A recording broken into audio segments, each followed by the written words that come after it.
বাংলার প্রাইম টাইমে আজ আরও একবার ওপার বাংলার দিকে মানে বাংলাদেশের দিকে আমরা নজর রাখবো। লাগাতার বাংলাদেশের পরিস্থিতির দিকে আমরা নজর রাখছি এবং সেই আপডেট আপনাদের কাছে এনে দিচ্ছি বাংলার প্রাইম টাইমে। তার কারণ আমরা মনে করি ওপার বাংলায় যে অস্থির পরিবেশ সৃষ্টি হয়েছে এবং ওপার বাংলায় হিন্দুদের উপর বিশেষ করে যে লাগাতার অত্যাচার নামিয়ে আনছে একটি অংশ বাংলাদেশের রাজনৈতিক অস্থিরতার সুযোগটা নিয়ে, তার বিরুদ্ধে রুখে দাঁড়ানো দরকার, তার বিরুদ্ধে রুখে দাঁড়ানো আপনার আমার সবার কর্তব্য।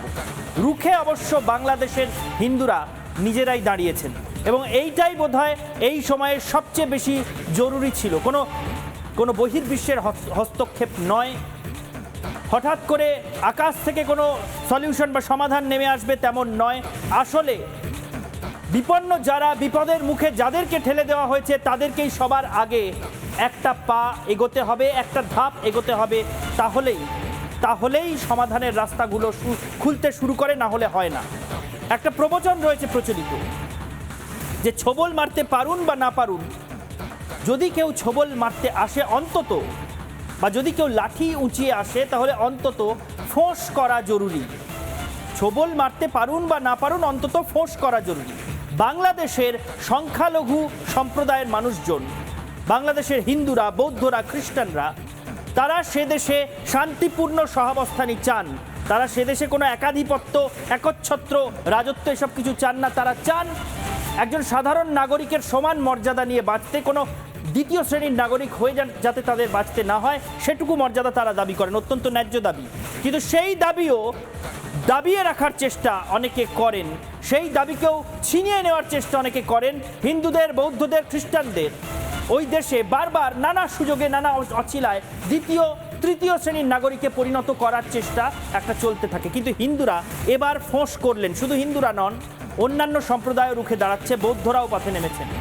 সেই ফোঁসটা করেছেন বলেই বাংলাদেশে পরিস্থিতি আস্তে আস্তে বদলাচ্ছে। ঐক্যবদ্ধ সংখ্যালঘু সম্প্রদায়, ঐক্যবদ্ধ সনাতনী শক্তি বাংলাদেশের রাস্তায় রাস্তায়, বাংলাদেশের শহরে শহরে, জেলায় জেলায় এই মুহূর্তে জনগর্জনের চেহারা তৈরি করছে। যে কারণে বাংলাদেশের অন্তর্বর্তী সরকারকেও এবার ভাবতে হচ্ছে যে এই সংকটকে আর অবহেলা করলে চলবে না। এই সংকটের মোকাবিলায় সরকারের দায়িত্ব নিতেই হবে এবং এই সংকটের নিরসনে সরকারকে সক্রিয় হতেই হবে। এই নিয়ে বিশদ তথ্য এবং ছবি এবং বাংলাদেশের অন্তর্বর্তী সরকার কি বলছে সব কিছু আপনাদের দেখাবো বাংলার প্রাইম টাইম। আমাদের দেয়ালে পিঠ থেকে গিয়েছে। আমরা আর এই নির্যাতন, ধর্ষণ, আমাদের উপর যে জুলুম হয় এটা আর আমরা মেনে নেব না।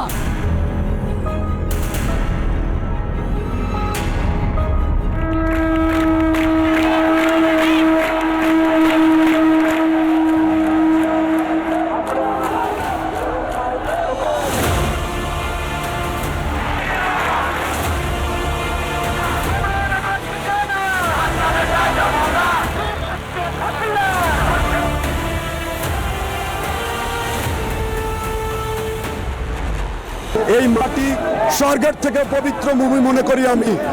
এই মাটি আমার, এই জন্মভূমি আমার। সনাতন সম্প্রদায় তথা সকল সম্প্রদায়ের সমান অধিকার নিয়ে এই বাংলাদেশে আমরা বাস করতে চাই।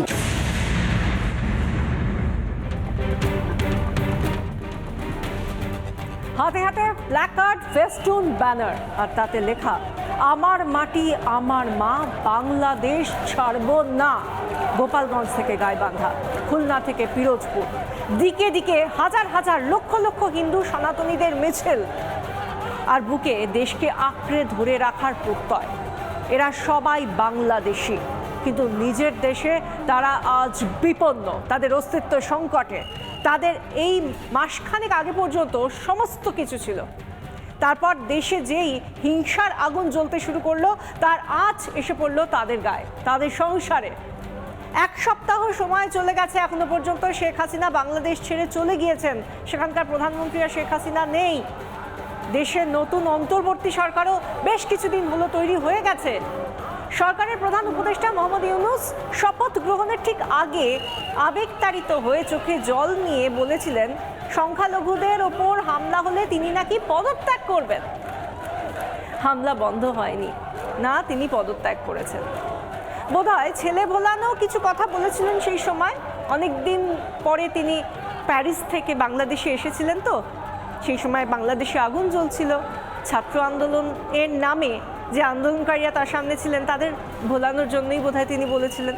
কিন্তু একবারই তো নয়, ফের তিনি বললেন সংখ্যালঘুদের উপর অত্যাচার যেন না হয়। তবে ওই একই ছবি আজও তিনি শিক্ষকের মতো বললেন, সরকার পরিবর্তনের কারিগর আন্দোলনকারীরা শুনলেন তার কথা, বাস ওই পর্যন্তই, ওইটুকুই। আজও নিপীড়িত সংখ্যালঘুরা বাংলাদেশে আজও তারা নিপীড়িত। কাতারে কাতারে মানুষ আজও মিছিল করলেন নিজেদের প্রতিরোধ গড়ে তুলতে। বাঁচতে হবে তো, সংখ্যালঘু বলে তো দেশ তাদের নয়, এটা হতে পারে না। বিশাল মিছিল, মুখে রাম নাম আর স্লোগান, তুমি কে আমি কে, বাঙালি বাঙালি। আর তারাও বাংলাদেশি, এটাও তারা বলতে ভুললেন না। দেশটা তাদেরও, কারো অধিকার নেই তাদের নিজেদের দেশ থেকে ঘরছাড়া করার। প্রথমে ছবিগুলো দেখে নেব। যে কথা আমি আর বিশাখা বারবার বলছি যে বাংলাদেশে হিন্দুরা, বাংলাদেশের সংখ্যালঘু সম্প্রদায় এবার রাস্তায় নামতে শুরু করেছেন। গত বেশ কয়েকদিন ধরে ঢাকা, খুলনা, বরিশাল, যশোর, চট্টগ্রাম, পিরোজপুর, গোপালগঞ্জ নানা অংশে হিন্দুরা হাজারে হাজারে সংখ্যায় রাস্তায় নামছেন। কোনো দিন দেশ জুড়ে জমায়েতের পরিমাণ, জমায়েতের সংখ্যা, জমায়েতকারীদের সংখ্যা লক্ষ লক্ষ ছাড়িয়ে যাচ্ছে। এই ঐক্য অনেক আগে যদি দেখাতে পারতেন তাহলে বোধহয় বাংলাদেশের হিন্দুদেরকে সফট টার্গেট ভেবে কেউ আক্রমণ চালাতে পারতেন না। ছবিগুলো দেখে নিন, সেই ঐক্যের ছবি দেখে নিন, সেই অভূতপূর্ব ঐক্যের ছবি। এখানে শ্রী শ্রী হরিচাঁদ ঠাকুর মতুয়া সংঘের ব্যানার হাতে নিয়ে হাজার হাজার মানুষ রাস্তায় নেমেছেন। এটা গোপালগঞ্জ। সেখানে দেখুন মতুয়াদের যে পতাকা আমরা এদেশে দেখতে পাই, সেই মতুয়া পতাকা, লাল সাদা পতাকা রয়েছে, বাংলাদেশের নিজস্ব জাতীয় পতাকা রয়েছে এবং গেরুয়া পতাকা, ওং চিহ্ন সম্বলিত গেরুয়া পতাকা নিয়ে তারা রাস্তায় নেমেছেন। প্ল্যাকার্ডে হাতে লেখা আমার মাটি আমার মা, বাংলাদেশ ছাড়বো না। অর্থাৎ বাংলাদেশ যতটা মুসলমানের, বাংলাদেশ যতটা খ্রিস্টানের, যতটা বৌদ্ধর, ততটাই হিন্দুর।